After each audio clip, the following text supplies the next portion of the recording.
अस्सलाम वालेकुम नाज़रीन। उम्मीद है आप सब खैरियत से होंगे। आज का मेरा टॉपिक है कि किसी भी मर्द के औरत के साथ ताल्लुकात या औरत के मर्द के साथ नाजायज़ ताल्लुकात तो और किसी पर तोहमत लगाना, उसकी कितनी बड़ी सज़ा है और अल्लाह की कितनी नाराज़गी है। तो ये आज मैं सबके लिए बहुत ही ज़्यादा नसीहत आमोज़ बात आप लोगों को एक सच्चा वाक़या सुना रही हूँ। प्लीज़ तवज्जो से सुनिएगा इसको। कि मदीना में एक औरत थी, फ़ौत हो गई। उसका गुस्ल करा रही थी, गुस्ल कराने वाली औरत। जैसे ही गुस्ल कराते हुए उसने औरत की रान पे हाथ रखा, तो उसके मुँह से ये अल्फ़ाज़ निकले कि फ़लाँ इस औरत के फ़लाँ मर्द के साथ नाजायज़ ताल्लुकात थे। बस ये बात कहने की देर थी कि अल्लाह ताला ने उसकी रस्सी खींच ली। उस औरत का इंतकाल मदीना की एक बस्ती में हुआ था और जो औरत उसे गुस्ल करा रही थी, जैसे ही उसने ये अल्फ़ाज़ कहे ना कि इस औरत के फ़लाँ मर्द के साथ नाजायज़ ताल्लुकात थे, उसका हाथ जो रान पे था वहीं चिपक गया। उसका हाथ वहीं चिपक गया उसकी रान के साथ। बहुत कोशिश की, बहुत ज़ोर लगाया कि वो हाथ उसका जिस्म से जुदा हो जाए, उस मुर्दा जिस्म से जुदा हो जाए, लेकिन वो जुदा नहीं हुआ। लोगों ने बहुत कोशिश की, साथ खड़ी औरतों ने बहुत ज़ोर लगाया, हर तरह के हरबे इस्तेमाल किए उन्होंने, हर तरीके से जो भी उन्हें समझ में आया, तरीक़ाकार उन्होंने किया कि किसी तरीके से इसका हाथ मुर्दा औरत से अलग हो जाए। लेकिन हाथ तो चिपक गया मुर्दा औरत के जिस्म से, गुस्ल कराने वाली औरत का। अब ये आखिरकार, क्योंकि जनाज़े का टाइम निकलता जा रहा था, आखिरकार लोगों ने ये सोचा कि इसका कोई हल ये निकालते हैं कि या तो इसके हाथ को काट देते हैं, क्योंकि अलग ही नहीं हो रहा, जिस्म के साथ चिपक गया है, पूरे हर हरबा इस्तेमाल कर लिया। तो अब जो गुस्ल कराने वाली औरत के घर वाले थे, वो इस बात के लिए मानते ही नहीं थे, एग्री नहीं थे कि हमारी औरत के का हाथ क्यों काटा जाए। तो फिर ये दूसरी सूरत हाल ये उन्होंने सोचा कि चलें मुर्दे के जिस्म का कुछ हिस्सा काट देते हैं ताकि उसका हाथ जुदा हो जाए। तो अब मुर्दा औरत के घर वाले भी इस बात पे एग्री नहीं थे कि हमारे मुर्दे को क्यों तकलीफ़ दी जाए और इस तरह किया जाए। तो वो भी एग्री नहीं थे इस बात पे। आखिर इस मामले को उस वक़्त के जो काज़ी थे, इमाम मालिक, उनके सामने इस मामले को पेश किया गया।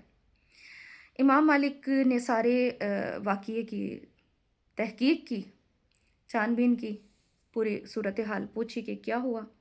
जब गुस्ल कराने वाली औरत से पूछा कि ये बताओ कि जब तुम इस औरत को गुस्ल दे रही थी, तो तुमने इसके बारे में क्या कहा? तो कहने लगी कि मैंने इसके बारे में ये कहा था कि इसके फलाँ मर्द के साथ नाजायज़ ताल्लुकात थे। तो इमाम मालिक ने कहा कि क्या तुमने इस बात की तस्दीक की थी? तो कहने लगी नहीं। क्या तुम्हारे पास कोई गवाही थी? कोई गवाह था इस बात का? तो कहने लगी नहीं। तो इमाम मालिक कहने लगे कि आप को कभी ज़िंदगी में इसने बताया था कि मैं ऐसी ऐसी बात है? तो कहने लगी नहीं।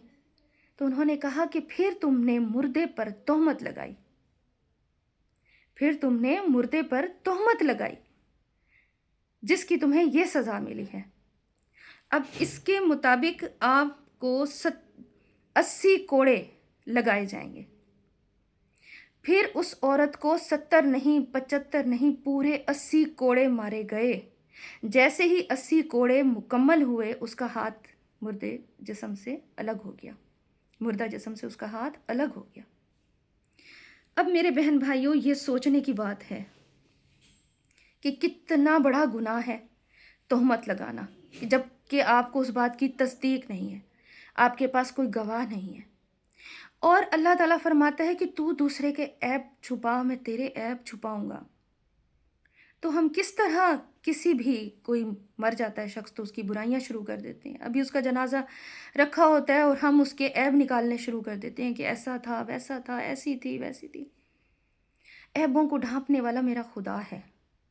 رب کی ذات ہے، غلطیاں انسان سے ہوتی ہیں، توبہ بھی انسان کے لیے بنی ہے، معافی بھی انسان کے لیے بنی ہے، لیکن ہمیں ایک دوسرے کے عیبوں کو ڈھانپنا چاہیے، نہ کہ بتانا چاہیے۔ اب آپ یہ دیکھیں کہ یہ مدینہ کا سچا واقعہ ہے، تو اللہ تعالیٰ ہمیں توفیق دے، اللہ تعالیٰ ہمیں توفیق دے کہ سب مسلمانوں پر اللہ اپنی رحمت نازل فرمائے، اور ہمیں ہدایت دے کہ ہم تہمت نہ لگائیں، مرد ہوں یا عورتیں ہوں، سب کے لیے سزا تو ہے نا برے کام کی، بری بات کی۔ تو اللہ تعالیٰ ہمیں ہدایت، اور جتنا ہو سکے میرے بہن بھائیوں، آج کل جو دور چل رہا ہے، جو وقت کا تقاضا ہے کہ ایک دوسرے کے ساتھ اچھی باتوں کو، اچھے واقعات کو شیئر کریں، سچے واقعات کو، اچھی باتوں کو شیئر کریں، اور میری مسلمان بہنیں بھی اور میرے مسلمان بھائی بھی سب اس بات کو سمجھیں کہ کسی پر بھی تہمت نہ لگائیں، بغیر تصدیق کے کسی کے بارے میں بات نہ کریں، اور بلکہ اگر برائی کی بات ہے تو برائی کو تو خاموش ہو جائیں، چھپا لیں۔ آج آپ کسی کے عیب پہ پردہ ڈالیں گے، کل کو اللہ آپ کے عیبوں پر پردہ ڈالے گا قیامت کے روز، جب آپ پوری دنیا کے سامنے ہوں گے۔ امید ہے بات میری سمجھ آ گئی ہوگی۔ اگر ٹاپک پسند آیا ہے تو اپنے کمنٹ کا اظہار کریں، اور مجھے اپنے خیالات بتائیں کہ آج کا واقعہ آپ کو کیسا لگا۔ اللہ تعالیٰ ہمیں ہر برائی سے محفوظ رکھے، آمین۔ دعا میں یاد رکھیے گا۔ اللہ حافظ۔